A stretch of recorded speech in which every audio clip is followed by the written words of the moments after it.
You're the God that Abraham walked out of the tent and looked up and believed.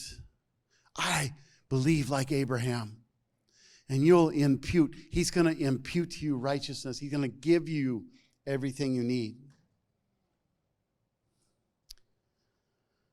Come on, God does not change. Not in his character or his attributes. He is always perfectly who he is. He is goodness, love,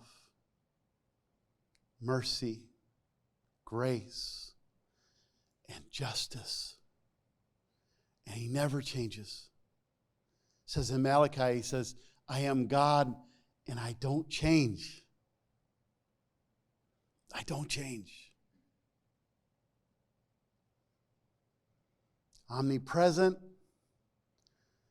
omniscient, all knowledge, all presence, and all power.